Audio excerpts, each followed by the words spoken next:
Good morning student. आज हम पढ़ने जा रहे हैं कक्षा 12 का वितान, जो हमारी पूरक पुस्तक है।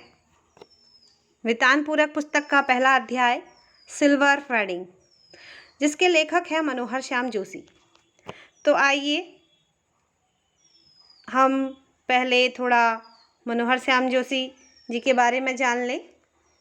तो देखिए, मनोहर श्याम जोशी हिंदी साहित्य के प्रसिद्ध गद्यकार, पत्रकार, उपन्यासकार और पटकथा लेखक मनोहर श्याम जोशी का जन्म जो है वो 1935 में कुमाऊं में हुआ था। इन्होंने लखनऊ विश्वविद्यालय से विज्ञान विषय में स्नातक किया। तत्पश्चात ये दिनमान पत्रिका तथा साप्ताहिक हिंदुस्तान में सहायक संपादक के रूप में कार्यरत रहे। वर्ष 1984 में इन्होंने भारतीय दूरदर्शन के पहले धारावाहिक हम लोग के लिए पटकथा लेखन आरंभ किया तथा वर्ष 2005 में इन्हें क्या उपन्यास के लिए साहित्यिक अकादमी पुरस्कार से भी सम्मानित किया गया। इनकी प्रमुख रचनाएं हैं कुरु कुरु स्वाहा, कसब, क्याप, ये इनकी उपन्यास हैं। हरक्यूलिस की हैरानी, हमजाद, ये कहानी संग्रह है। एक दुर्लभ व्यक्तित्व, कैसे किस्सा गो, मंदिर घाट की पौड़ियाँ, टटा प्रोफेसर, षष्ठी बल्लभ पंत, नेताजी कहिन, इस देश का यारो क्या कहना, ये इनके व्यंग संग्रह है। बातों बातों में, 21वीं सदी, ये इनका साक्षात्कार लेख संग्रह है। लखनऊ मेरा लखनऊ, पश्चिमी जर्मनी पर एक उड़ती नज़र, ये इनका स्मरण संग्रह है। हम लोग, बुनियाद, मुंगेरी लाल के हसीन सपने, ये इनकी टेलीविज़न धारावाहिक है। वर्ष 2006 में दिल्ली में इनका स्वर्गवास हो गया था। आइए हम पाठ की रूपरेखा थोड़ा जान लेते हैं। मनोहर श्याम जोशी की लंबी कहानी सिल्वर वेडिंग में स्पष्ट किया गया है कि आधुनिकता की ओर बढ़ता हमारा समाज एक ओर कई नई उपलब्धियों को समेटे हुए है, तो दूसरी ओर मनुष्य को मनुष्य बनाए रखने वाले मूल्य कहीं घिसते चले गए हैं। इस कहानी में एक संस्कारी व्यक्ति यशोधर बाबू हैं, जो बदलते युग के साथ नई पीढ़ी की विचारधाराओं से सामंजस्य स्थापित न कर पाने के कारण समहाउ इम्प्रॉपर की स्थिति से असंतुष्ट रहते हैं। जो हुआ होगा मैं यथास्थितिवादी का भाव है, तो समहाउ इम्प्रॉपर में एक अनिर्णय की स्थिति है। ये दोनों ही भाव इस कहानी के मुख्य चरित्र यशोधर बाबू के भीतर के द्वंद्व हैं। ठीक है, तो आइए चलते हैं कहानी की ओर। जब सेक्शन ऑफिसर वाईडी यानी कि यशोधर पंत ने आखिरी फाइल का लाल फीता बांधकर निगाह मेज से उठाई, तब दफ्तर की पुरानी दीवार घड़ी 5:25 बजा रही थी। उनकी अपनी कलाई घड़ी में 5:30 बज रहे थे। पंजी अपनी घड़ी रोजाना सुबह शाम रेडियो समाचारों से मिलाते हैं, इसलिए उन्हें दफ्तर की घड़ी को ही सुस्त ठहराया। फाइल आउट ट्रे में डालकर उन्होंने एक निगाह अपने माथतों पर डाली, जो उनके ही कारण 5 बजे के बाद भी दफ्तर में बैठने को मजबूर होते हैं। चलते चलते जूनियरों से कोई मनोरंजक बात कर दिन भर के शुष्क व्यवहार का निराकरण कर जाने की कृष्णानंद यानी कि संध्या पांडे से मिली हुई परंपरा का पालन करते हुए उन्होंने कहा, आप लोगों की देखा देखी सेक्शन की घड़ी भी सुस्त हो गई। स्टूडेंट, मैं आपको बता दूं कि मनोहर श्याम जोशी जो हैं कुमाऊं से बिलोंग करते हैं, तो इनकी कहानी में कुमाऊं के शब्द भी, कुमाऊनी भाषा के जो शब्द हैं उसका भी आपको यहाँ पर मिश्रण मिल जाएगा। तो स्टूडेंट, लंबी कहानी है तो हम इनको डिवाइड कर सकते हैं, हम इनको अलग अलग भागों में भी यहाँ पर दे सकते हैं। देखते हैं कैसा संभव हो सकता है। तो बच्चों, पहले आपसे कहना चाहूँगी कि अगर आप मेरे चैनल पर अभी नए हो तो इसे लाइक, शेयर और सब्सक्राइब जरूर करिएगा। और अगर आपको कोई भी रिक्वायरमेंट हो तो मुझे बताइएगा, मैं उसको यहाँ पर अपलोड करने की कोशिश करूँगी और भी वीडियो आपके लिए लाऊंगी। अगर आप सब्सक्राइब करते हैं चैनल को तो मेरी हर वीडियो आपको इजीली यहाँ पर मिल सकती है। ठीक है, तो आइए आगे बढ़ते हैं। तो सीधे असिस्टेंट ग्रेड में आए नए छोकरे चड्डा ने, जिसकी चौड़ी मोहरी वाली पतलून और ऊंची एड़ी वाले जूते पंजी को समहाउ इम्प्रॉपर मालूम होते हैं, क्योंकि वो क्या थे, पुराने ख्यालातों के थे। तो थोड़ी बदतमीजी सी की, एज यूजुअल बोला, बड़े बाऊ, आपकी अपनी चूनेदानी का क्या हाल है? वक्त सही देती है? पंजी ने चड्डा की धृष्टता को अनदेखा किया और कहा, मिनट टू मिनट करेक्ट चलती है। चड्डा ने कुछ और धृष्ट होकर पंत जी की कलाई थाम ली। इस तरह की धृष्टता का प्रकट विरोध करना यशोधर बाबू ने छोड़ दिया है। मन ही मन वह उस जमाने की याद जरूर करते हैं जब दफ्तर में वह किसंदा को भाई नहीं साहब कहते और समझते थे। घड़ी की ओर देखकर वह बोला, बाबा आदम के ज़माने की है बड़े बाऊ, यह तो अब तो डिजिटल ले लो, एक जापानी सस्ती मिल जाती है। तो पहले मैं स्टूडेंट आपको बता दूं कि आप इस कहानी को केवल सुन सकते हैं, कॉन्सेंट्रेट होकर इसको आप कहानी को मैं पढ़ रही हूँ, डिक्टेट कर रही हूँ, आप इसको सुनिए। जहाँ जहाँ डिफ़िकल्टीज़ हैं मैं आपको बताते रहूँगी।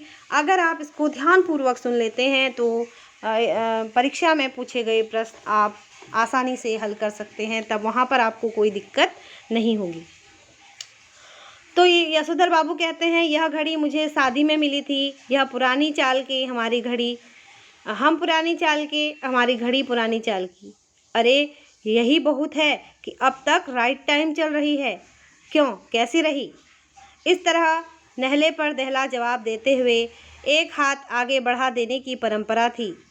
रेमजे स्कूल अल्मोड़ा में, जहाँ से कभी यशोधर बाबू ने मैट्रिक की परीक्षा पास की थी, इस तरह वे आगे बढ़े हुए हाथ पर सुनने वाला बतौर दाद अपना हाथ मारा करता था और वक्ता श्रोता दोनों ठठाकर हाथ मिलाया करते थे।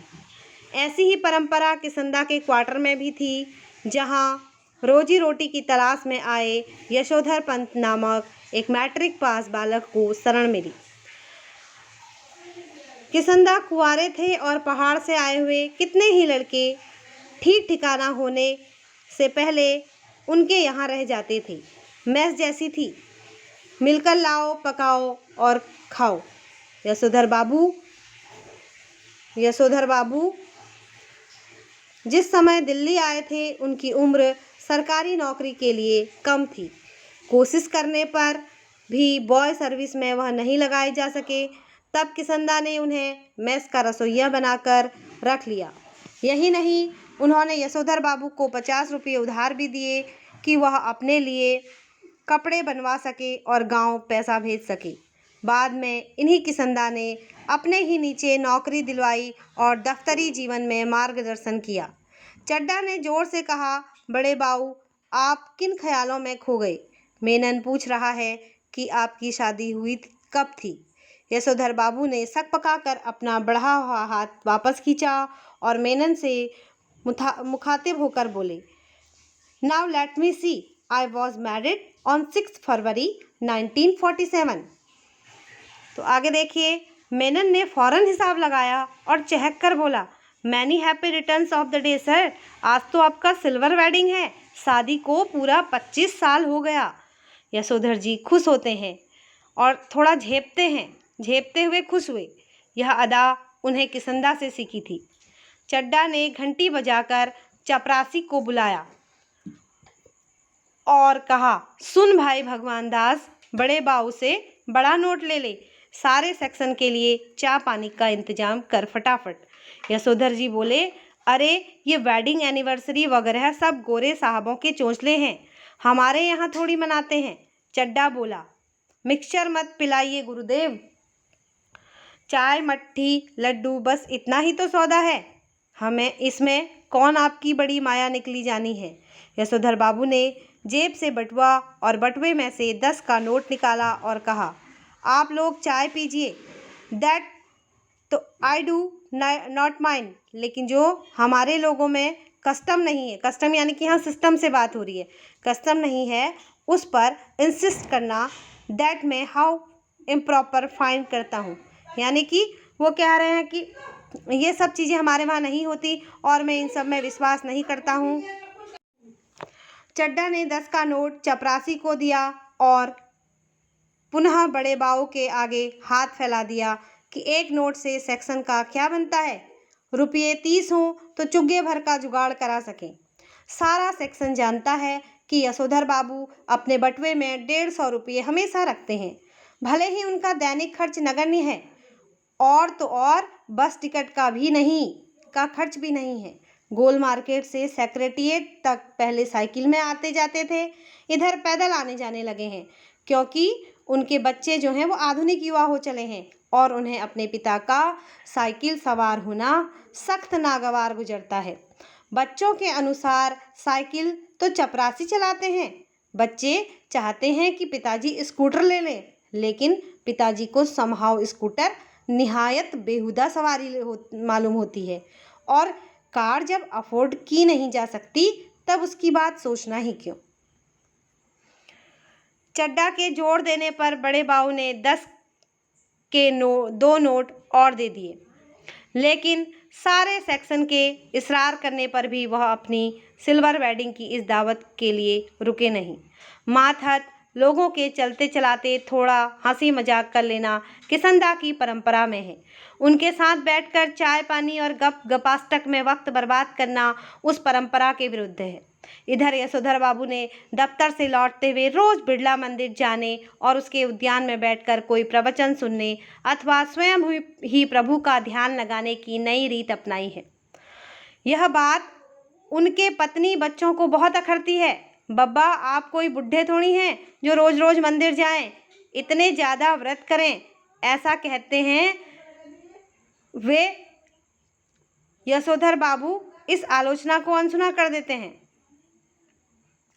जब उनके पत्नी बच्चे कहते हैं कि आप कोई बुढ़े थोड़ी हैं कि जो रोज रोज मंदिर जाएं या व्रत करें, तो यशोधर बाबू इस आलोचना को अनसुना कर देते हैं। सिद्धांत के धनी की किसंदा के अनुसार यही निशानी है। अब उनके ऊपर सारी बातें जो हैं वो किसंदा की कही सुनाई बातें हावी हैं। किसंदा जो थे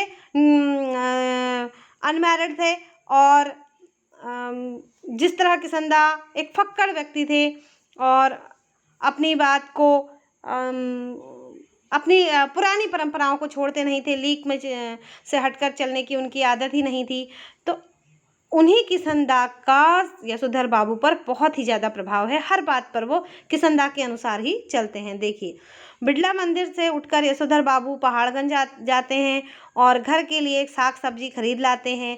किसी से मिलना मिलाना हो तो वह भी इसी समय कर लेते हैं। तो भले ही दफ्तर 5 बजे छूटता हो, वह घर 8 बजे से पहले नहीं पहुंचते। आज बिड़ला मंदिर जाते हुए यशोधर बाबू की निगाह उस अहाते पर पड़ी जिसमें कभी किसंदा का 3 बेडरूम वाला क्वार्टर हुआ करता था और जिस पर इन दिनों एक 6 मंजिला इमारत बनाई जा रही है। इधर से गुजरते हुए कभी के DIZ एरिया की बदलती शक्ल देखकर यशोधर बाबू को बुरा सा लगता है। ये लोग सारा गोल मार्केट क्षेत्र तोड़कर यहाँ 1 मंजिला क्वार्टरों की जगह ऊंची इमारतें बना रहे हैं। यशोधर बाबू को पता नहीं कि वे लोग ठीक कर रहे हैं कि गलत कर रहे हैं। उन्हें यह ज़रूर पता है कि उनकी यादों के गोल मार्केट के ढहाए जाने का गम मनाने के लिए उनका इस क्षेत्र में डटे रहना निहायत ज़रूरी है। उन्हें एंड्रयूड्सगंज, लक्ष्मीबाई नगर, पंडारा रोड आदि की नई बस्तियों में पद की गरिमा के अनुरूप D2 टाइप क्वार्टर मिलने की अच्छी खबर कई बार आई, मगर हर बार उन्होंने गोल मार्केट छोड़ने से इनकार कर दिया। जब उनका क्वार्टर टूटने का नंबर आया तब भी उन्होंने इसी क्षेत्र की इन बस्तियों में बचे हुए क्वार्टरों में एक अपने नाम अलॉट करवा लिया। पत्नी की यह पूछने पर कि जब यह भी टूट जाएगा तो तब क्या करोगे, उन्होंने कहा तब की तब देखी जाएगी, कहा और उसी तरह मुस्कुराए जिस तरह किसंदा यही फिक्रा कहकर मुस्कुराते थे। सच तो यह है कि पिछले कई वर्षों से यशोधर बाबू का अपनी पत्नी और बच्चों से हर छोटी बड़ी बात पर मतभेद होने लगा है और इसी वजह से वह घर जल्दी लौटना पसंद नहीं करते। जब तक बच्चे छोटे थे तब तक वह उनकी पढ़ाई लिखाई में मदद कर सकते थे। अब बड़ा लड़का एक प्रमुख विज्ञापन कंपनी में नौकरी पा गया है। यद्यपि समहाउ यशोधर बाबू को अपने साधारण पुत्र को असाधारण वेतन देने वाली यह नौकरी कुछ समझ में आती नहीं।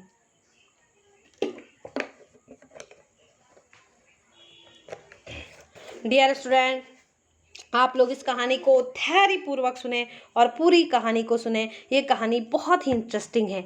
आगे देखिए, मैं आपको बताती हूँ। वह कहते हैं कि 1,500 रुपया तो हमें अब रिटायरमेंट के पास पहुंचकर मिला है। शुरू में ही 1,500 रुपया देने वाली इस नौकरी में जरूर कुछ पेच होगा।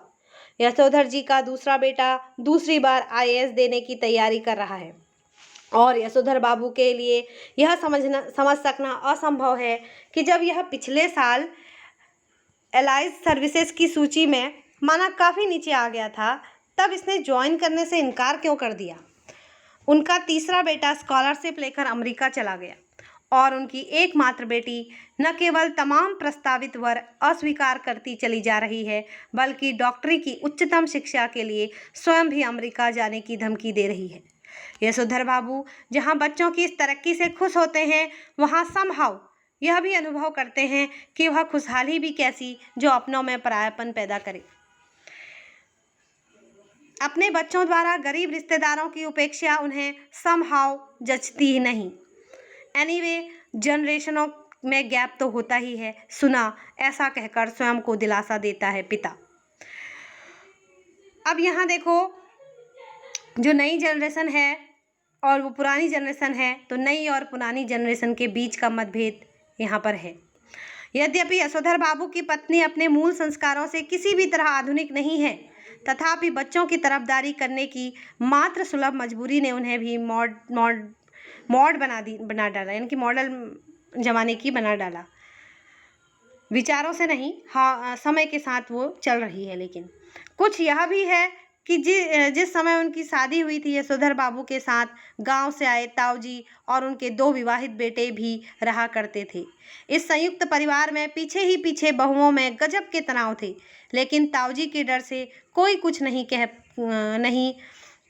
पाता था। यशोधर बाबू की पत्नी को शिकायत है कि संयुक्त परिवार वाले उस दौर में पति ने जब हमारा पक्ष कभी नहीं लिया, बस जिठानियों की चलने दी। उनका यह भी कहना है कि मुझे आचार व्यवहार के ऐसे बंधनों में रखा गया मानो मैं जवान औरत नहीं, बुढ़िया थी।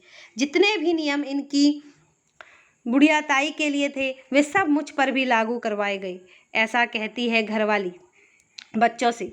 बच्चे उसे सहानुभूति व्यक्त करते हैं। फिर वह यशोधर जी से उन्मुख होकर कहती है, तुम्हारी ये बाबा आदम के ज़माने की बातें मेरे बच्चे नहीं मानते, तो इसमें उनका कोई कसूर नहीं। मैं भी इस बात को उसी हद तक मानूंगी जिस हद तक सुभीता हो, यानी कि जिस हद तक मैं सहन कर सकती हूँ। अब मेरे कहने से वह सब ढोंग ढकोसला हो नहीं सकता। साफ बात है, धर्म, कर्म, कुल, परंपरा सबको ढोंग ढकोसला कहकर घरवाली आधुनिकाओं का सा आचरण करती हैं। तो यशोधर बाबू साइनियल बुढ़िया, चटाई का लहंगा या बूढ़ी मुँह मुहासे, लोग करे तमाशे कहकर उनका उसके विद्रोह को मजाक में उड़ा देना चाहते हैं, अनदेखा कर देना चाहते हैं। लेकिन यह स्वीकार करने को बाध्य भी हो जाते हैं कि तमाशा स्वयं उनका बन रहा है।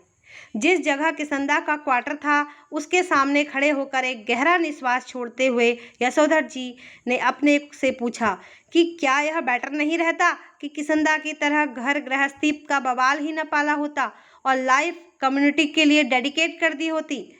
फिर उनका ध्यान इस ओर गया कि बाल जती किसंदा का बुढ़ापा सुखी नहीं रहा। उनके तमाम साथियों ने हौज खास, ग्रीन पार्क, कैलाश, कहीं न कहीं जमीन ली, मकान बनवाया, लेकिन उसने कभी इस ओर ध्यान ही नहीं दिया। रिटायर होने के 6 महीने बाद जब उसे क्वार्टर खाली करना पड़ा, तब हद हो गई। उसके द्वारा उपकृत इतने सारे लोगों में से एक ने भी उसे अपने यहाँ रखने की पेशकश नहीं की। स्वयं यशोधर बाबू उसके सामने ऐसा कोई प्रस्ताव नहीं रख पाए, क्योंकि उस समय उनकी शादी हो चुकी थी और उनके 2 कमरों के क्वार्टर में 3 परिवार रहा करते थे। किसंदा कुछ साल राजेंद्र नगर में किराए का क्वार्टर लेकर रहा और फिर अपने गांव लौट गया, जहां साल भर बाद उसकी मृत्यु हो गई। ज़्यादा पेंशन खा नहीं सका बेचारा। विचित्र बात यह है कि उसे कोई बीमारी नहीं हुई, बस रिटायर होने के बाद मुरझाता सूखता ही चला गया। जब उसके बाद बिरादर से मृत्यु का कारण पूछा, तब उसने यशोधर बाबू को यही जवाब दिया, जो हुआ होगा, यानी पता नहीं क्या हुआ। जिन लोगों के बाल बच्चे नहीं होते, घर परिवार नहीं होता, उनकी रिटायर होने के बाद जो हुआ होगा से भी मौत हो जाती है। यह जानते हैं यशोधर जी। मतलब कि घर परिवार था नहीं, निठल्ले थे, पता नहीं कोई खबर लेने वाला था नहीं। तो क्या हुआ, रिटायर होने के बाद वैसे भी आदमी के पास कुछ काम नहीं रहता, तो वो अंदर ही अंदर चलना फिरना कम हो जाता है, तो अंदर ही अंदर एक बीमारी सी मालूम होती है। अगर परिवार होता तो परिवार के साथ गप सप, इधर उधर की बातें, ये सब होता, तो अकेले व्यक्ति जो है वह क्या हो जाता है, एक बीमारों की तरह रहने लगता है। और एक दिन अचानक ऐसे ही जब उसकी मृत्यु हो जाती है तो किसी को पता भी नहीं होता। तो जो हुआ होगा, यहाँ पर यही बात सामने आ रही है। तो जो हुआ होगा से भी मौत हो जाती है, यह जानते हैं यशोधर जी। बच्चों का होना भी जरूरी है। यह सही है कि यशोधर जी के बच्चे मनमानी कर रहे हैं और ऐसा संकेत दे रहे हैं कि उनके कारण यशोधर जी को बुढ़ापे में कोई विशेष सुख प्राप्त नहीं होगा। लेकिन यशोधर जी अपने मर्यादा पुरुष किसंदा से सुनी हुई यह बात नहीं भूलते कि गधा पच्चीसी में कोई क्या करता है, इसकी चिंता नहीं करनी चाहिए, क्योंकि बाद में हर आदमी समझदार हो जाता है। यद्यपि युवा यशोधर को विश्वास नहीं होता, तथापि किसंदा बताते हैं कि किस तरह मैंने जवानी में 50 किस्म की खुरापात की है। ककड़ी चुराना, गर्दन मोड़ के मुर्गी मार देना, पीछे की खिड़की से कूदकर सेकंड शो सिनेमा देखाना, कौन कर्म ऐसा है जो तुम्हारे इस किसंदा ने नहीं कर रखा है, जिससे जिम्मेदारी सर पर पड़ेगी, तब सब अपने ही आप ठीक हो जाएंगी। यह भी किसंदा से विरासत में मिला हुआ एक फिक्रा है, जिसे यशोधर बाबू अक्सर अपने बच्चों के प्रसंग में दोहराते हैं। उन्हें कभी कभी लगता है कि अगर मेरे पिता तब नहीं गुजर गए होते जब मैं मैट्रिक में था, तो शायद मैं भी गधा पच्चीसी के लंबे दौर से गुजरता। जिम्मेदारी सर पर जल्दी पड़ गई तो जल्दी ही जिम्मेदार आदमी भी बन गया। जब तक बाप है तब तक मौज कर ले। यह बात यशोधर जी कभी कभी तंजिया कहते हैं। तंजिया मतलब सुनाते हुए, यानी कि कमेंट करके, लेकिन कहते हुए उनके चेहरे पर जो मुस्कान खिल जाती है, वह बच्चों पर यह प्रकट करती है कि बाप को उनका सनात होना, गैर जिम्मेदार होना कुल मिलाकर अच्छा लगता है। यशोधर बाबू कभी कभी मन ही मन स्वीकार करते हैं कि दुनियादारी में बीवी बच्चे उनके अधिक सुलझे हुए हो सकते हैं, लेकिन 2 के 4 करने वाली दुनिया ही उन्हें कहाँ मंजूर है जो उसकी रीत मंजूर करें। दुनियादारी के हिसाब से बच्चों का यह कहना सही हो सकता है कि बब्बा ने डीडीए फ्लैट के लिए पैसा न भरकर भयंकर भूल की है, किंतु समहाव यशोधर बाबू को किसंदा की यह उक्ति अब भी जचती है। मूर्ख लोग मकान बनाते हैं, सयाने उनमें रहते हैं।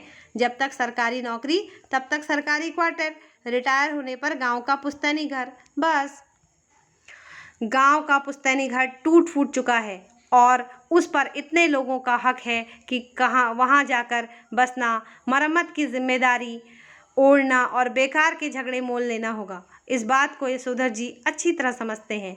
बच्चे बहस में जब यह तर्क दोहराते हैं तब उनसे कोई जवाब देते नहीं बनता। उन्होंने हमेशा यही कल्पना की थी और आज भी करते हैं कि उनका कोई लड़का रिटायर होने से पहले सरकारी नौकरी में आ जाए और क्वार्टर उनके परिवार के पास बना रह सकेगा। अब भी पत्नी द्वारा भविष्य का प्रश्न उठाए जाने पर यशोधर बाबू इस संभावना को रेखांकित कर देते हैं। जब पत्नी कहती है अगर ऐसा नहीं हुआ तो आदमी को तो हर तरह से सोचना चाहिए, तब यशोधर बाबू टिप्पणी करते हैं कि सब तरह से सोचने वाले हमारी बिरादरी में नहीं होते, उसमें तो एक की तरह से सोचने वाले होते हैं, कहते हैं और कहकर लगभग नकली सी हंसी हंसते हैं। जितना ही इस लोक की जिंदगी यशोधर बाबू को यह नकली हंसी हंसने के लिए बाध्य कर रही है, उतना ही वह परलोक के बारे में उत्साही होने का यत्न कर रहे हैं। तो उन्होंने बिड़ला मंदिर की ओर तेज कदम बढ़ाए, लक्ष्मी नारायण के आगे हाथ जोड़े, असीक का फूल चुटिया में खोसा और पीछे से उस प्रांगण में जा पहुँचे जहाँ एक महात्मा जी गीता पर प्रवचन कर रहे थे। अफसोस आज प्रवचन सुनने में यशोधर जी का मन खास लगा नहीं। सच तो यह है कि वह भीतर से बहुत ज़्यादा धार्मिक अथवा कर्मकांडी है नहीं। हाँ, इस संबंध में अपने मर्यादा पुरुष किसंदा द्वारा स्थापित मानक हमेशा उनके सामने रही है। जैसे जैसे उम्र ढल रही है वैसे वैसे वह भी किसंदा की तरह रोज मंदिर जाने, संध्या पूजा करने और गीता प्रेस गोरखपुर की किताबें पढ़ने का यत्न करने लगे हैं। अगर कभी उनका मन शिकायत करता है कि इस सब में लोग नहीं, इस सब में लग नहीं रहा, इस सब में मन नहीं लग पा रहा है। अपने मन से वो शिकायत करते हैं तो मन नहीं लगा पा रहा हूँ, तब उससे कहते कि भाई लगाना चाहिए। अब तो माया मोह के साथ साथ भगवत भजन को भी कुछ स्थान देना होगा कि नहीं। नई पीढ़ी को देकर राजपाट तुम लग जाओ बाट वन प्रदेश की। जो करते हैं जैसा करते हैं करें, हमें तो अब इस वर्ल्ड यानी कि वर्ल्ड की नहीं, अपनी इस लाइफ की नहीं, उसकी चिंता करनी है। वैसे अगर बच्चे सलाह मांगे, अनुभव का आदर करें तो अच्छा लगता है। अब नहीं मांगते तो न मांगे। यशोधर बाबू ने फिर अपने को झिड़का कि यह भी क्या हुआ कि मन को समझाने में फिर भटक गए। गीता की महिमा सुनो। सुनने लगे, मगर व्याख्या में जनार्दन शब्द जो सुनाई पड़ा तो उन्हें अपने जीजा जनार्दन जी की याद हो आई। परसों ही कार्ड आया है कि उनकी तबीयत खराब है। यशोधर बाबू सोचने लगे कि जीजाजी का हाल पूछने अहमदाबाद जाना ही होगा। ऐसा सोचते ही उन्हें यह भी ख्याल आया कि यह प्रस्ताव उनकी पत्नी और बच्चों को पसंद नहीं आएगा। सारा संयुक्त परिवार बिखर गया। पत्नी और बच्चों की धारणा है कि इस बिखरे परिवार के प्रति यशोधर जी का एक तरफा लगाव आर्थिक दृष्टि से सर्वथा मूर्खतापूर्ण है। यशोधर जी खुशी गम के हर मौके पर रिश्तेदार के यहाँ जाना जरूरी समझते हैं। वह चाहते हैं कि बच्चे भी पारिवारिकता के प्रति उत्साही हों। बच्चे क्रुद्ध ही होते हैं। अभी उस दिन हद हो गई। कमाऊ बेटे ने यह कह दिया कि आपको बुआ को भेजने के लिए पैसे मैं तो नहीं दूंगा। यशोधर बाबू को कहना पड़ा कि अभी तुम्हारे बब्बा की इतनी साख है कि 100 रुपये उधार ले सकें। यशोधर जी का नारा, हमारा तो सैप ही ऐसा देखा ठहरा, हमें तो यही परंपरा विरासत में मिली। यानी कि हमारा तो साहब ही ऐसा देखा ठहरा कि हमें तो यही परंपरा विरासत में मिली, यानी कि हमने तो ये सब देखा है पहले भी। इस नारे से उनकी पत्नी बहुत चिढ़ती है। पत्नी का कहना है और सही कहना है कि यशोधर जी का स्वयं का देखा हुआ कुछ नहीं है। माँ के मर जाने के बाद छोटी सी उम्र में वह गांव छोड़कर अपनी विधवा बुआ के पास अल्मोड़ा आ गई। बुआ का कोई ऐसा लंबा चौड़ा परिवार तो था नहीं जहाँ की यशोधर जी कुछ देखते और परंपरा के रंग में रंगते। मैट्रिक पास करते ही वह दिल्ली आ गए और यहाँ रहे कुंवारे कृष्णानंद जी के साथ, यानी कि किसंदा के साथ। कुंवारे की गृहस्थी में देखने को होता क्या है? पत्नी आग्रहपूर्वक कहती है कि कुछ नहीं, तुम अपने उन किसंदा के मुंह से सुनाई बातों को अपनी आंखों देखी यादें बना डालते हो। किसंदा को जो भी मालूम था वह उनका पुराने गंवई लोगों से सीखा हुआ ठहरा। दिल्ली आकर उन्होंने घर परिवार तो बसाया नहीं जो जान पाते कि कौन से रिवाज निभ सकते हैं कौन से नहीं। पत्नी का कहना है कि किसंदा तो थे ही जन्म के बूढ़े, तुम्हें क्या सुर लगा जो उनका बुढ़ापा खुद ओढ़ने लगे हो? तुम शुरू में तो ऐसे नहीं थे। शादी के बाद मैंने तुम्हें देख जो क्या नहीं रखा। हफ्ते में 2-2 सिनेमा देखते थे, गजल गाते थे। गजल हुई और सहगल के गाने। यशोधर बाबू स्वीकार करते हैं कि उनमें कुछ परिवर्तन हुआ है, लेकिन वह समझते हैं कि उम्र के साथ साथ बुजुर्गियत आना ठीक ही है। पत्नी से वह कहते हैं कि जिस तरह तुमने बुढ़िया काल यह बगैर बाह का ब्लाउज पहना, यह रसोई से के बाहर दाल भात खा लेना, यह ऊंची हील वाली सैंडल पहनना और ऐसे ही 50 काम अपनी बेटी की सलाह पर शुरू कर दिए हैं, मुझे तो वे समहाउ इम्प्रॉपर ही मालूम होते हैं। एनीवे, मैं तुम्हें ऐसा करने से रोक नहीं रहा। देयरफॉर तुम लोगों को भी मेरे जीने के ढंग पर कोई ऐतराज नहीं होना चाहिए। यशोधर बाबू को धार्मिक प्रवचन सुनते हुए भी अपना पारिवारिक चिंतन में ध्यान डूबा रहना अच्छा नहीं लगा। सुबह शाम संध्या करने के बाद जब वह थोड़ा ध्यान लगाने की कोशिश करते हैं, तब भी मन किसी परम सत्ता में नहीं, इसी परिवार में लीन होता है। यशोधर जी चाहते हैं कि ध्यान लगाने की सही विधि सीखें तथा साथ ही वह अपने से भी कहते हैं कि परहैप्स ऐसी चीज़ के लिए रिटायर होने के बाद का समय ही प्रॉपर ठहरा। वानप्रस्थ के लिए प्रेस्क्राइब्ड ठहरी ये चीज़ें। वानप्रस्थ के लिए यशोधर बाबू जी का अपने पुश्तैनी गांव जाने का इरादा है, रिटायर होकर, for from the madding crowd, समझे। इस तरह की तमाम बातें यशोधर बाबू पैदाइशी बुजुर्गवार किसंदा के शब्दों में और उनके ही लहजे में कहा करते हैं। और कहकर उनकी तरह की वह झेपी सी लगभग नकली सी हंसी हंस देते हैं। जब तक किशनदा दिल्ली में रहे, यशोधर बाबू नित्य नियम से हर दूसरी शाम उनके दरबार में हाजिरी लगाने पहुंचते रहे। स्वयं किशनदा हर सुबह सैर से लौटते हुए अपने इस मानस पुत्र के क्वार्टर में झांकना और हेल्दी वेल्दी एंड बॉयज बन रहा है न भाऊ, ऐसा कहना कभी नहीं भूलते। जब यशोधर बाबू दिल्ली आए थे तब उनकी सुबह थोड़ी देर से उठने की आदत थी। किशनदा ने उन्हें रोज़ सुबह झकझोर कर उठाना और साथ सैर में ले जाना शुरू किया और यह मंत्र दिया कि early to bed and early to rise makes an man healthy and wise. जब यशोधर बाबू अलग क्वार्टर में रहने लगे और अपनी गृहस्थी में डूब गए, तब भी किशनदा ने यह देखते रहना जरूरी समझा कि भाऊ यानी बच्चा सवेरे जल्दी उठता है कि नहीं। यशोधर बाबू को यह अच्छा लगता था कि कोई उन्हें भाऊ कहता है। हर सवेरे वह किशनदा से अनुरोध करते कि चाय पीकर जाए। किशनदा कभी कभी इस अनुरोध की रक्षा कर देते। यशोधर बाबू ने किशनदा को घर और दफ्तर के में विभिन्न रूपों में देखा है, लेकिन किशनदा की जो छवि उनके मन में बसी हुई है वह सुबह की सैर को निकले किशनदा की है। कुर्ते पजामे के ऊपर ऊनी गाउन पहने, सिर पर गोल विलायती टोपी और पाँव में देसी खड़ाउन धारण किए हुए और हाथ में कुत्तों को भगाने के लिए एक छड़ी लिए हुए। जब किशनदा दिल्ली में रहे तब यशोधर बाबू ने उनके पट शिष्य और उत्साही कार्यकर्ता की भूमिका पूरी निष्ठा से निभाई। किशनदा के चले जाने के बाद उन्होंने ही उनकी कई परंपराओं को जीवित रखने की कोशिश की और इस कोशिश में पत्नी और बच्चों को नाराज किया। घर में होली गंवाना, जनेऊ पुन्नियों के दिन सब कुमावनियों को जनेऊ बदलने के लिए अपने घर आमंत्रित करना, रामलीला की तालीम के लिए क्वार्टर में एक कमरा दे देना, ये और ऐसे ही कई तमाम यशोधर बाबू ने किशनदा से विरासत में लिए थे। उनकी पत्नी और बच्चों को इन आयोजनों पर होने वाला खर्च और इन आयोजनों में होने वाला शोर दोनों ही सख्त नापसंद थे। बदतर यही कि इन आयोजनों के लिए समाज में भी कोई खास उत्साह नहीं रह गया है। यशोधर जी चाहते हैं कि उन्हें समाज का सम्मानित बुजुर्ग माना जाए, लेकिन जब समाज ही न हो तो यह पद उन्हें क्यों कर मिले। यशोधर जी कहते हैं कि बच्चे मेरा आदर करें और उसी तरह हर बात में मुझसे सलाह लें जिस तरह मैं किशनदा से लिया करता था। यशोधर बाबू डेमोक्रेट बाबू हैं जो हरगिज यह दुराग्रह नहीं करना चाहते कि बच्चे उनके कहे को पत्थर की लकीर समझें।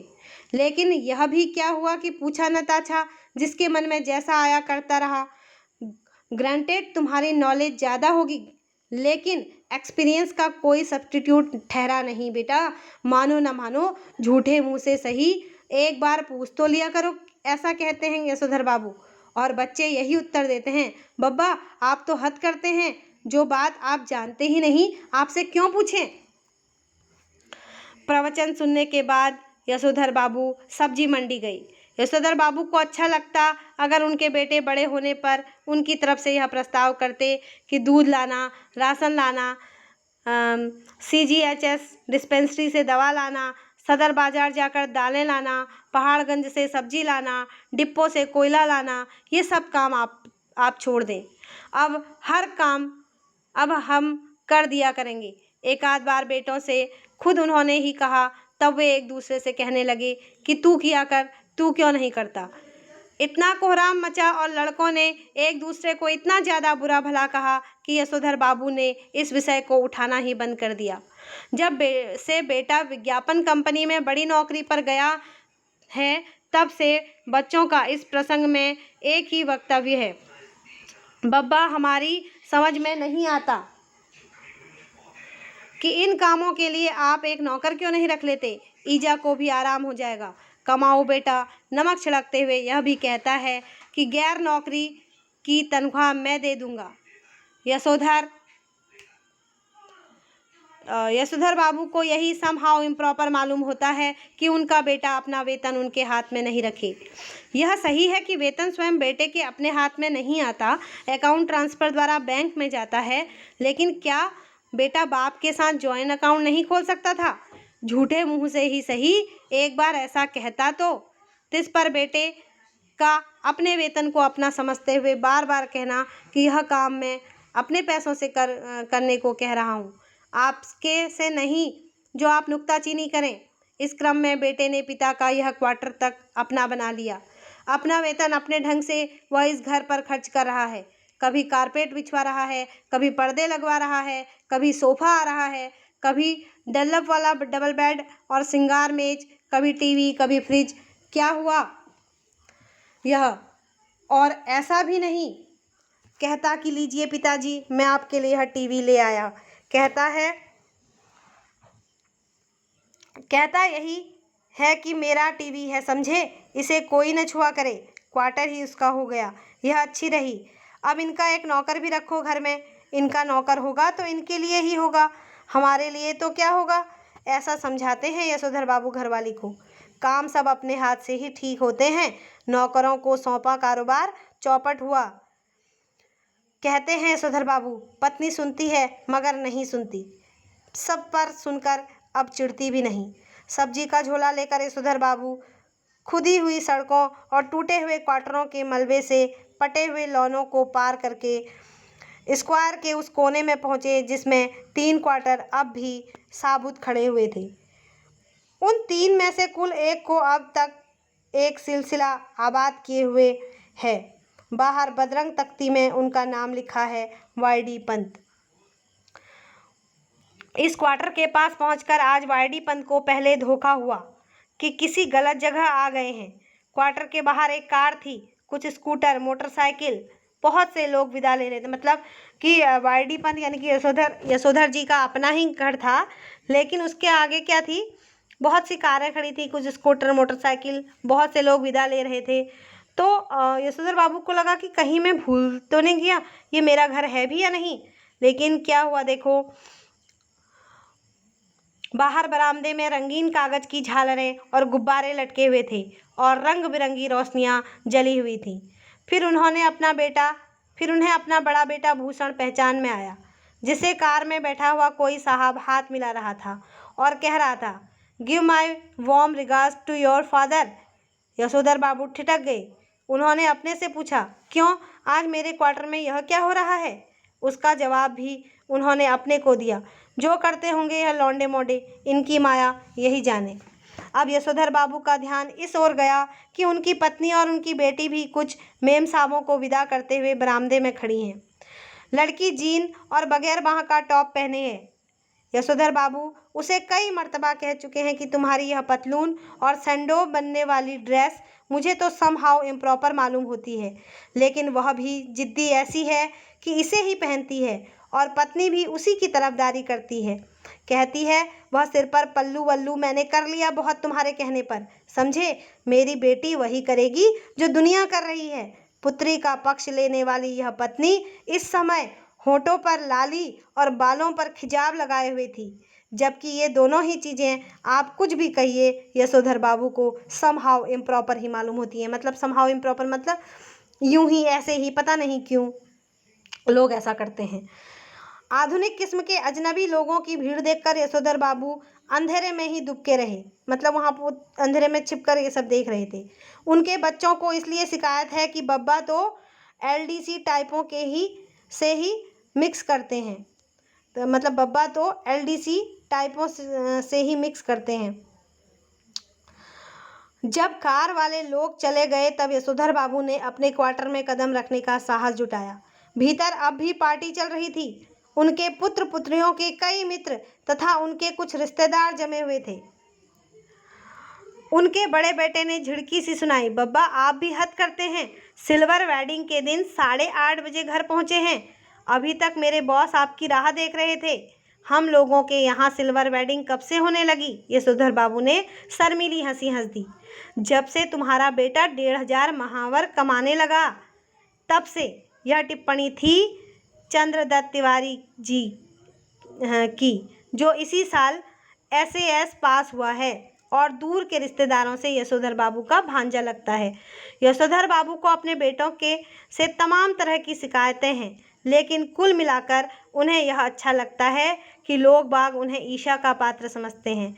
भले ही उन्हें भूषण का गैर सरकारी नौकरी करना समझ में ना आता हो, तथापि वह यह बखूबी समझते हैं कि इतनी छोटी उम्र में 1,500 महावर प्लस कन्वेंस अलाउंस एंड तुम्हारा अदर पर्क्स पा जाना कोई मामूली बात नहीं। इसी तरह भले ही यशोधर बाबू ने बेटों की खरीदी हुई हर नई चीज के संदर्भ में यही टिप्पणी की हो कि ये क्या हुई, समहाव मेरी तो समझ में आता नहीं, क्या जरूरत थी। तथापि उन्हें कहीं इस तरह से थोड़ी खुशी भी होती है कि इस चीज के आ जाने से उन्हें नए दौर के निश्चय ही गलत मानकों के अनुसार बड़ा आदमी मान लिया जा रहा है। मिसाल के लिए जब बेटों ने गैस का चूल्हा जुटाया तब यशोधर बाबू ने उसका विरोध किया और आज भी वह यही कहते हैं कि इस पर बनी रोटी मुझे तो समहाव रोटी जैसी लगती है। तथापि वह जानते हैं गैस न होने पर वह इस नगर में चपरासी श्रेणी के मान लिए जाते। इसी तरह फ्रिज के संदर्भ में आज भी यशोधर बाबू यही कहते हैं कि मेरी समझ में आज तक यह नहीं आया कि इसका फायदा क्या है। बासी खाना खाना अच्छी आदत नहीं ठहरी और यह ठहरा इसी काम का कि सुबह बना के रख दिया और शाम को खाया। इसमें रखा हुआ पानी भी मेरे मन को आता नहीं, गला पकड़ लेता है। कहते हैं मगर इस बात से संतुष्ट होते हैं कि घर आए साधारण हैसियत वाले मेहमान इस फ्रिज का पानी पीकर अपने को धन्य अनुभव करते हैं। अपनी सिल्वर वेडिंग में यह भव्य पार्टी भी यशोधर बाबू को समहाउ इम्प्रॉपर ही लगी। तथापि उन्हें इस बात से संतोष हुआ कि जिस अनाथ यशोधर के जन्मदिन पर कभी लड्डू नहीं आए, जिसने अपना विवाह भी कोऑपरेटिव से 2-4 हजार कर्जा निकाल कर किया बगैर किसी खास धूमधाम के, उनके विवाह की 25वीं वर्षगांठ पर केक, 4 तरह की मिठाई, 4 तरह की नमकीन, फल, कोल्ड ड्रिंक्स, चाय सब कुछ मौजूद है। गिरीश बोला, मुझे आज सुबह बैठे बैठे याद आया कि आपकी शादी 6 फरवरी सन 47 को हुई थी और इस हिसाब से आज उसे पूरे 25 साल हो गए हैं। मैंने आपके दफ्तर फ़ोन किया लेकिन शायद आपका फ़ोन ख़राब था। तब मैंने भूषण को फ़ोन किया। भूषण ने कहा शाम को आ जाइए, पार्टी करते हैं। मैं अपने बॉस को भी बुला लूँगा इसी बहाने। गिरीश बोला, यशोधर बाबू की पत्नी का चचेरा भाई है। गिरीश यशोधर बाबू की पत्नी का चचेरा भाई है, बड़ी कंपनी में मार्केटिंग मैनेजर है और इसकी सहायता से ही यशोधर बाबू के बेटे को अपना यह संपन्न साला समहाउ भयंकर ओछाट यानी कि ओछेपन का धनी मालूम होता है। उन्हें लगता है कि इसी ने भूषण को बिगाड़ दिया है। कभी कहते हैं ऐसा तो पत्नी बरस पड़ती है, कभी ऐसा कहते हैं तो पत्नी बरस पड़ती है। जिंदगी बना दी तुम्हारे 2nd क्लास BA बेटे की, कहते हो बिगाड़ दिया। भूषण ने अपने मित्रों सहयोगियों का यशोधर बाबू से परिचय कराना शुरू किया। उनकी many happy returns of the day का थैंक यू कहकर जवाब देते हुए जिन लोगों का नाम पहले बता दिया गया हो उनकी ओर YD Pant, home ministry, Bhushan father कहकर स्वयं हाथ बढ़ाते हुए यशोधर बाबू ने हरचंद यह जताने की कोशिश की कि भले ही वह संस्कारी कुमाऊनी हैं तथापि विलायती रीति रिवाज से भली भांति परिचित हैं। किसंदा कहा करते थे कि आना सब कुछ चाहिए, सीखना हर एक की बात ठहरी लेकिन अपनी छोड़नी नहीं हुई। टाई सूट पहनना आना चाहिए लेकिन धोती कुर्ता अपनी पोशाक है, यह नहीं भूलना चाहिए। अब बच्चों ने एक और विलायती परंपरा के लिए आग्रह किया। यशोधर बाबू अपनी पत्नी के साथ केक काटें। घरवाली पहले थोड़ा शर्माई लेकिन जब बेटी ने हाथ खींचा तब उसे केक के पीछे जा खड़ी होने में कोई हिचक नहीं हुई। वहीं से उसने पति को भी पुकारा।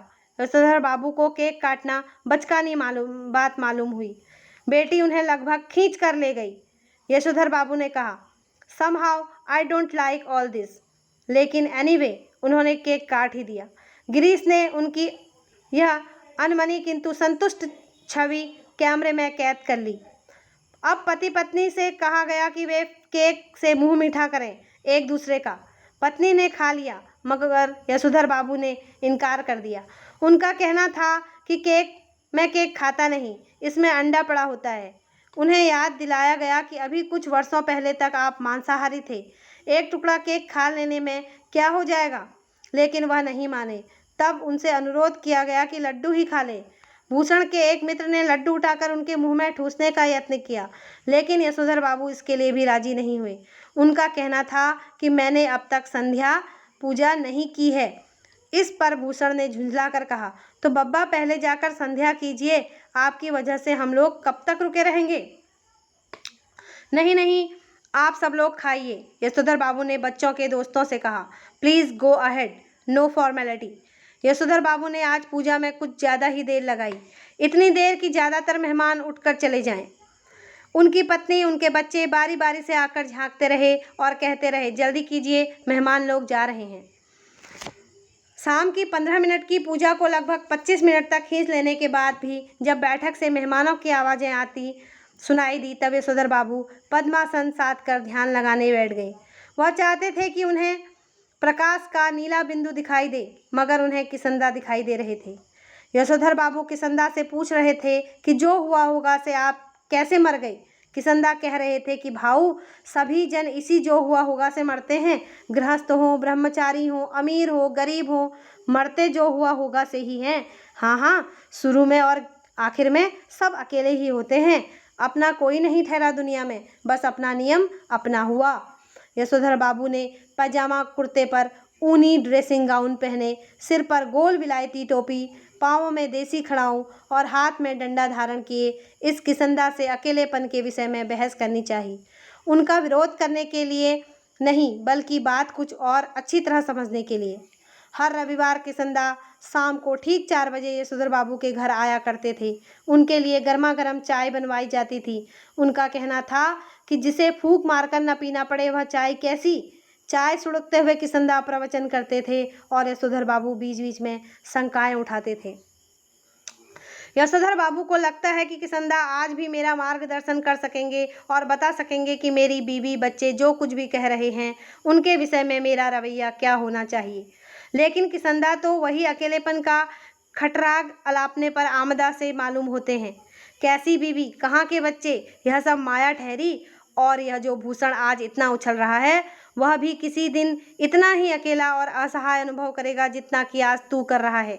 यशोधर बाबू बात आगे बढ़ाते, लेकिन उनकी घरवाली उन्हें झिड़कते हुए आ पहुंची कि क्या आज पूजा में ही बैठे रहोगे। यशोधर बाबू आसन से उठे और उन्हें दबे स्वर में पूछा, मेहमान गए? पत्नी ने बताया, कुछ गए हैं, कुछ हैं। उन्होंने जानना चाहा कि कौन कौन है।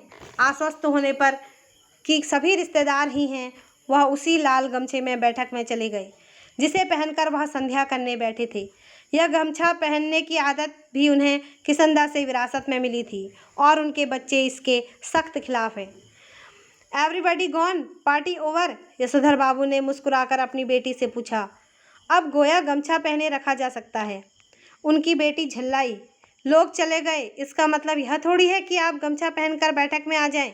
बब्बा, यू आर द लिमिट। बेटी, हमें जिसमें सज आएगी वही करेंगे ना। तुम्हारी तरह जीन पहनकर हमें तो सज नहीं आती। यशोधर बाबू की दृष्टि मेज पर रखे कुछ पैकेटों पर पड़ी। बोले, ये कौन भूले जा रहा है? भूषण बोला, आपके लिए प्रेजेंट है, खोलिए ना। इस उम्र में क्या हो रहा है प्रेजेंट? तुम खोलो, तुम ही इस्तेमाल करो, कहकर शर्मीली हंसी हंसी। भूषण सबसे बड़ा पैकेट उठाकर उसे खोलते हुए बोला, इसे तो ले लीजिए, यह मैं आपके लिए लाया हूँ। ऊनी ड्रेसिंग गाउन है। आप सवेरे जब दूध लाने जाते हैं बब्बा, फटा पुलोवर पहनकर के चले जाते हैं, जो बहुत ही बुरा लगता है। आप इसे पहनकर जाया कीजिए। बेटी पिता का पैजामा कुर्ता उठा लाई कि इसे पहनकर गाउन पहने। थोड़ा सा नानुच करने के बाद यशोधर जी ने इस आग्रह की रक्षा की। गाउन का सैस कसते हुए उन्होंने कहा, अच्छा तो यह ठहरा ड्रेसिंग गाउन? उन्होंने कहा और उनकी आंखों की कोर में जरा सी नमी चमक गई, यानी कि थोड़ा सा उनकी आंसू की बूंदें टपक गई। यह कहना मुश्किल है कि इस घड़ी में उन्हें यह बात चुभ गई कि उनका बेटा जो यह कह रहा है कि आप सवेरे ड्रेसिंग गाउन पहनकर दूध लाने जाया करें, वह यह नहीं कह रहा है कि दूध मैं ला दिया करूँगा, या कि इस गाउन को पहनकर उनके अंगों में वह किसंदा उतर आया है जिसकी मौत जो हुआ होगा से हुई। तो स्टूडेंट, ये थी एक बहुत ही इंटरेस्टिंग कहानी और कहीं ना कहीं बहुत ही इसमें सच्चाई है। आज पुरानी पीढ़ी और नई पीढ़ी के बीच का जो संघर्ष है वह मनोहर श्याम जोशी जी ने अपनी इस कहानी में बहुत ही बारीकी से इसमें उकेरा है। तो आप सबको ये कहानी कैसी लगी मुझे कमेंट बॉक्स पर ज़रूर लिखें और इस कहानी को बाकी लोगों को भी शेयर करें ताकि वो लोग भी इस कहानी से प्रेरणा ले सकें और अपने बुज़ुर्गों का सम्मान कर सकें। देखिए, माता पिता की एक बहुत छोटी सी ख्वाहिश होती है कि उनके बच्चे उनसे राय लें और उनकी बात मानें। जिस तरह उन्होंने बच्चों को पाला पोसा और बड़े होकर उनकी छोटी सी एक यह ख्वाहिश रहती है कि उनके बच्चे हर किसी बात पर उनसे एडवाइस लें, उनकी बात माने। तो ऐसा मैं समझती हूँ कि ऐसा सभी को करना चाहिए और अपने पेरेंट्स की, अपने माता पिता की बात सुननी चाहिए, समझनी चाहिए। वो आपसे अनुभव में काफ़ी ज़्यादा बड़े भी हैं और बड़े होने के साथ साथ अनुभवी हैं। तो इस बात को, हर बात को वो काफ़ी ज़्यादा अच्छी तरह से जान सकते हैं। समाज की ऊंच नीच, दुनियादारी, वो चाहे आप कितने भी मॉडर्न हो जाएं, तो माता पिता की आज्ञा आपको लेनी चाहिए, उनसे सलाह लेनी चाहिए। ठीक है, तो मुझे कमेंट बॉक्स पर ज़रूर बताएं कि आपको यह कहानी कैसी लगी और आपने इससे कितना लाभ उठाया। Thank you. ओके बच्चों, मिलते हैं अगली वीडियो में।